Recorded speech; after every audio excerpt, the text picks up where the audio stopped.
to make a little confession to me. In the past year, I want you to just raise your hand if you've experienced relatively little stress. Anyone? How about a moderate amount of stress? Who's experienced a lot of stress? Yeah, me too. But that is not my confession.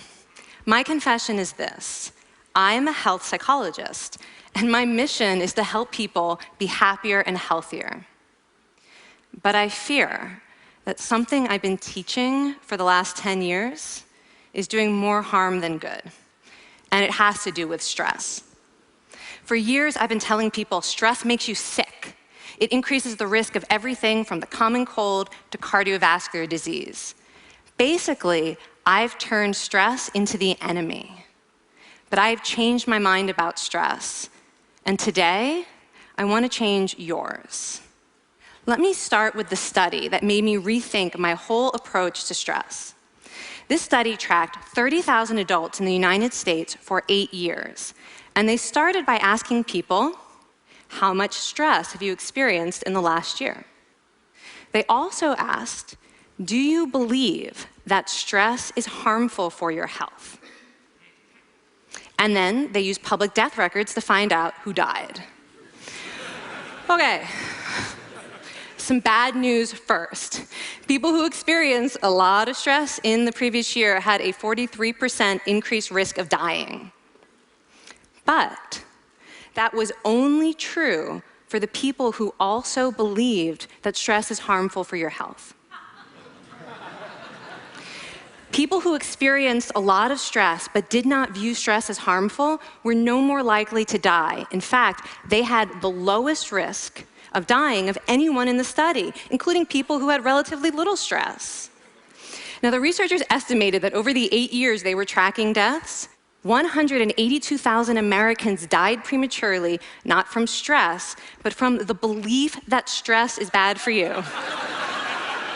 That is over 20,000 deaths a year. Now, if that estimate is correct, that would make believing stress is bad for you the 15th largest cause of death in the United States last year, killing more people than skin cancer, HIV, AIDS, and homicide. You can see why this study freaked me out. Here I've been spending so much energy telling people stress is bad for your health. So this study got me wondering, can changing how you think about stress make you healthier? And here the science says yes. When you change your mind about stress, you can change your body's response to stress. Now, to explain how this works, I want you all to pretend that you are participants in a study designed to stress you out. It's called the social stress test. You come into the laboratory, and you're told you have to give a 5-minute impromptu speech on your personal weaknesses to a panel of expert evaluators sitting right in front of you. And to make sure you feel the pressure, there are bright lights and a camera in your face, kind of like this. And the evaluators have been trained to give you discouraging nonverbal feedback, like this.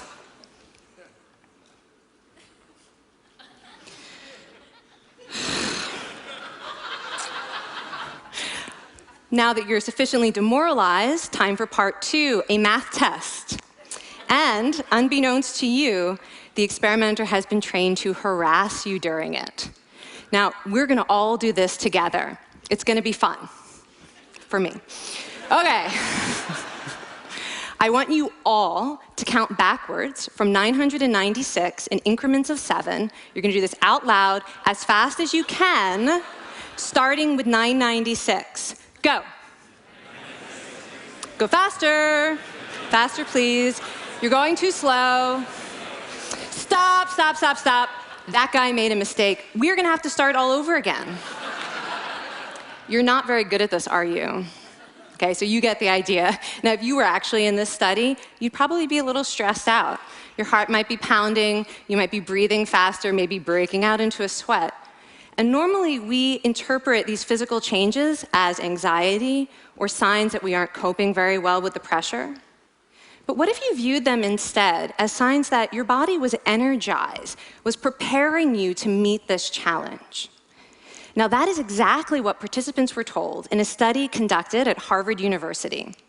Before they went through the social stress test, they were taught to rethink their stress response as helpful.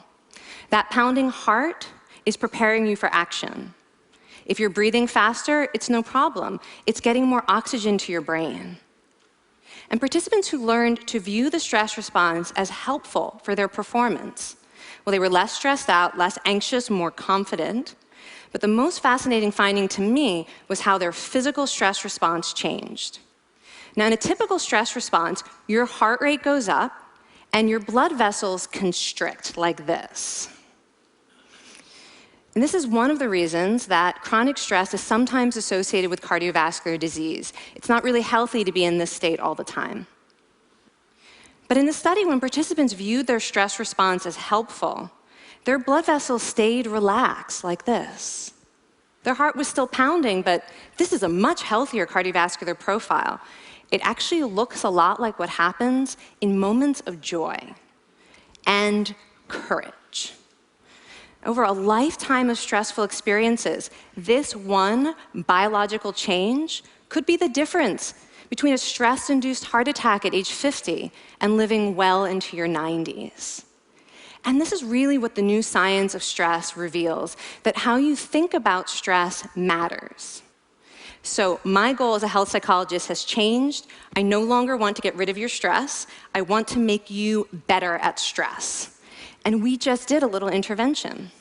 If you raised your hand and said you'd had a lot of stress in the last year, we could have saved your life. Because hopefully the next time your heart is pounding from stress, you're going to remember this talk, and you're going to think to yourself, this is my body helping me rise to this challenge. And when you view stress in that way, your body believes you, and your stress response becomes healthier. Now, I said I have over a decade of demonizing stress to redeem myself from. So we are going to do one more intervention. I want to tell you about one of the most underappreciated aspects of the stress response. And the idea is this: stress makes you social. To understand this side of stress, we need to talk about a hormone, oxytocin. And I know oxytocin has already gotten as much hype as a hormone can get. It even has its own cute nickname, the cuddle hormone, because it's released when you hug someone. But this is a very small part of what oxytocin is involved in. Oxytocin is a neurohormone. It fine-tunes your brain's social instincts. It primes you to do things that strengthen close relationships. Oxytocin makes you crave physical contact with your friends and family. It enhances your empathy. It even makes you more willing to help and support the people you care about. Some people have even suggested we should snort oxytocin to become more compassionate and caring. But here's what most people don't understand about oxytocin. It's a stress hormone. Your pituitary gland pumps this stuff out as part of the stress response. It's as much a part of your stress response as the adrenaline that makes your heart pound. And when oxytocin is released in the stress response, it is motivating you to seek support. Your biological stress response is nudging you to tell someone how you feel instead of bottling it up. Your stress response wants to make sure you notice when someone else in your life is struggling so that you can support each other. When life is difficult, your stress response wants you to be surrounded by people who care about you. Okay, so how is knowing this side of stress going to make you healthier? Well, oxytocin doesn't only act on your brain, it also acts on your body. And one of its main roles in your body is to protect your cardiovascular system from the effects of stress. It's a natural anti-inflammatory. It also helps your blood vessels stay relaxed during stress. But my favorite effect on the body is actually on the heart. Your heart has receptors for this hormone. And oxytocin helps heart cells regenerate and heal from any stress-induced damage. This stress hormone strengthens your heart. And the cool thing is that all of these physical benefits of oxytocin are enhanced by social contact and social support. So when you reach out to others under stress, either to seek support or to help someone else, you release more of this hormone, your stress response becomes healthier, and you actually recover faster from stress. I find this amazing that your stress response has a built-in mechanism for stress resilience. And that mechanism is human connection. I want to finish by telling you about one more study. And listen up, because this study could also save a life. This study tracked about 1,000 adults in the United States, and they ranged in age from 34 to 93. And they started the study by asking, how much stress have you experienced in the last year? They also asked, how much time have you spent helping out friends, neighbors, people in your community? And then they used public records for the next 5 years to find out who died. Okay, so the bad news first. For every major stressful life experience, like financial difficulties or family crisis, that increased the risk of dying by 30%. But, and I hope you are expecting a but by now, but that wasn't true for everyone. People who spent time caring for others showed absolutely no stress-related increase in dying, 0. Caring created resilience. And so we see once again that the harmful effects of stress on your health are not inevitable. How you think and how you act can transform your experience of stress. When you choose to view your stress response as helpful, you create the biology of courage. And when you choose to connect with others under stress, you can create resilience.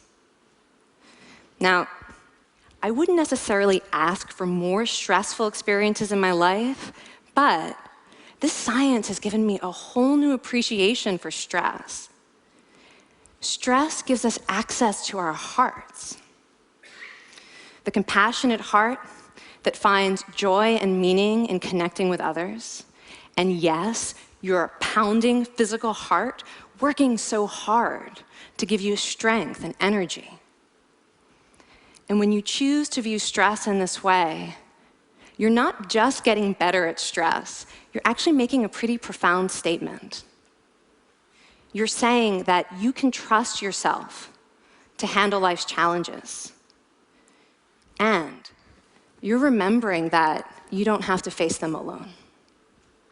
Thank you. Thank you.